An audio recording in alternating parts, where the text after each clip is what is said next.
archaeologist with the Bureau of Land Management in Monticello, Utah, southeastern Utah.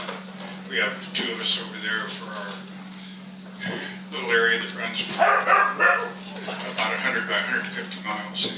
A big area to look out after.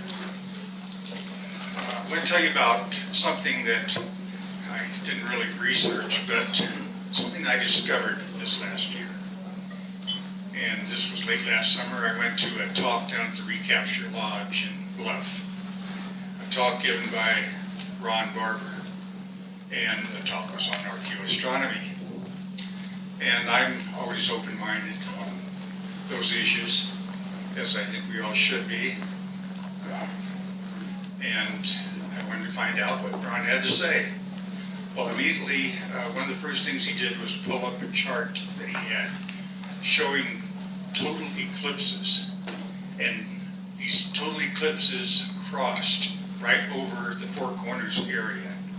And they both occurred within a little over 2 years of each other, which is unbelievable.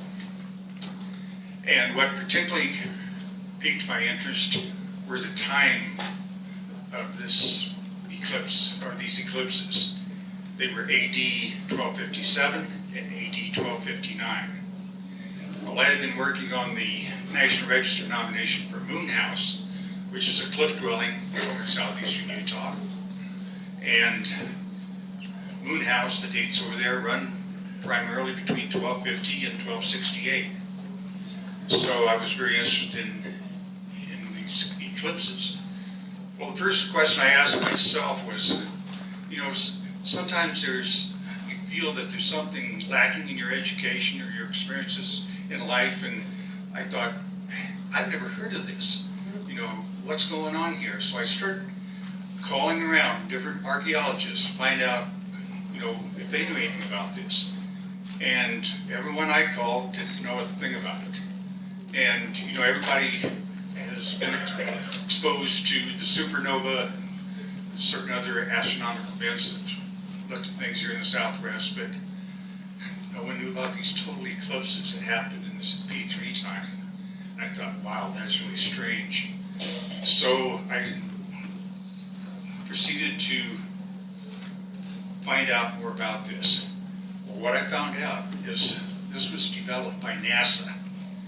And this is rocket science. And, you know, some archaeological spokesperson said that archaeology isn't an exact science. So the point is, I think we can use all of the science that we can get. And there's also the saying that science is true whether you want to believe it or not. So,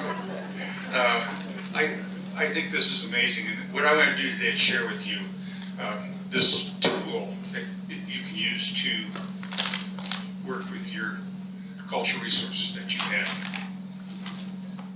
So NASA, a particular person there by the name of Fred Espenak at NASA, developed tables going back over the past 4,000 years.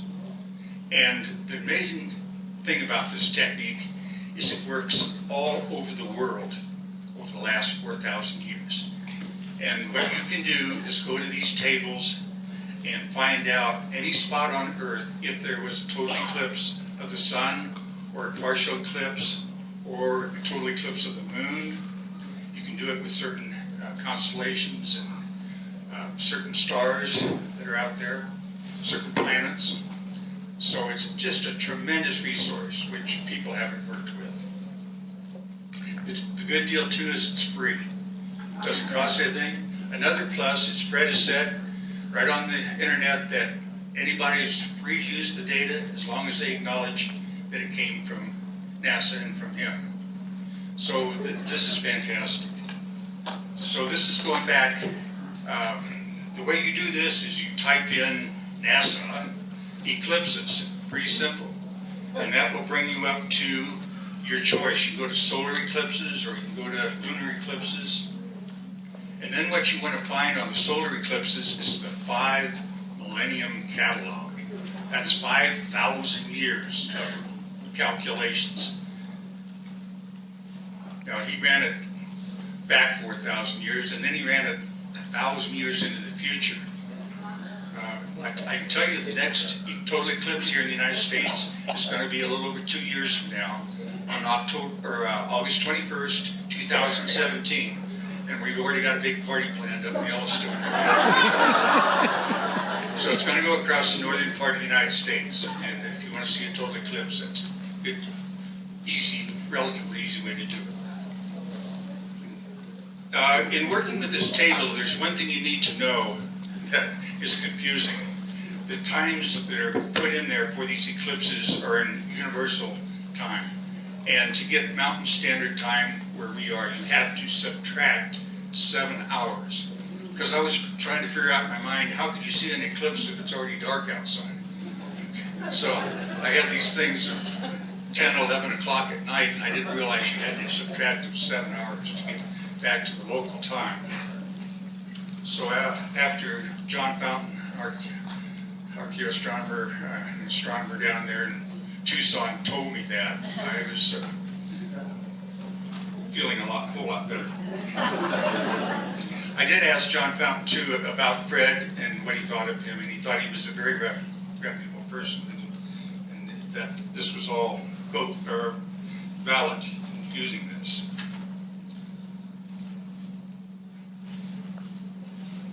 All right, what I did was I got on the table. It took me 4 minutes to get there, and I'm pretty slow on the computer.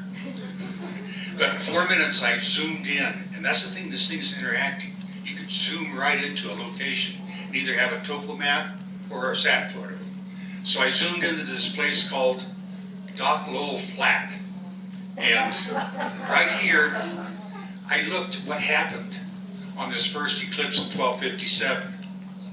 On June 13th, at 1257, right here at this spot, there was a total eclipse of the sun that lasted over 5 minutes. Matter of fact, I can tell you it lasted 5 minutes and 2.4 seconds. Fred kind of apologized in the work that they did because he said, we may be off by 3 or 4 seconds because we didn't measure the mountains on the moon in our calculations. Well, for archaeologists, that's not too important. The second eclipse that happened here a little over 2 years later in October 1259 lasted almost a little over 3 minutes.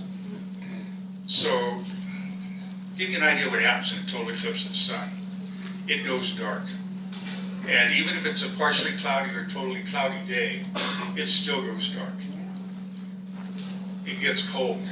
It drops the temperature, especially ones that last for several minutes like this. Birds and animals, for some reason, sense this and become very quiet. This is speculation. I was always told it was okay to speculate if you said you were doing it. I think some of these guys might have gone out there and looked at this. You know how people today, they still tell me, don't look at the sun. And they still do it with all the education we have. So that's another thing to consider, possible eye damage that happened on these events. So the eclipse in Apocalypto, I think some of you might have seen that fine movie. That eclipse in there lasted just about a minute, the whole thing. So you can imagine 5 minutes of this going totally dark. It would have got people's attention big time.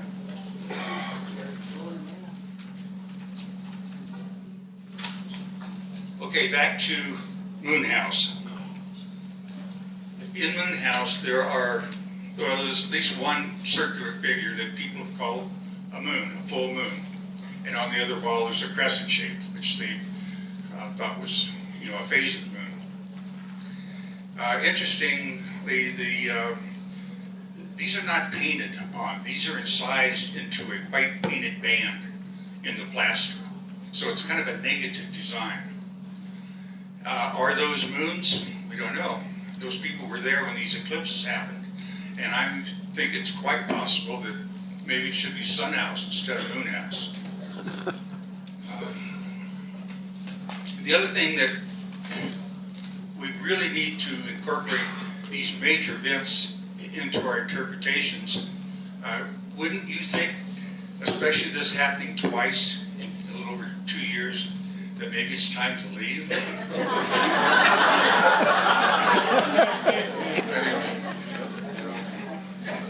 No, ethnographically, we have many groups that have solstice ceremonies that are really worried about that sun not coming back up.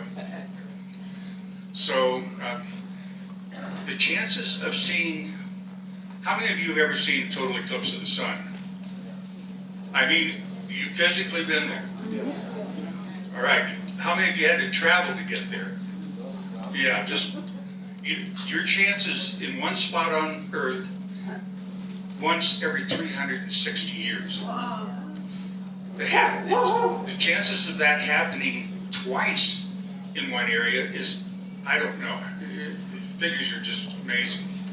So, anyway, what I said is you can apply this to any area, any place on Earth over the last 4,000 years, and it's something we need to use.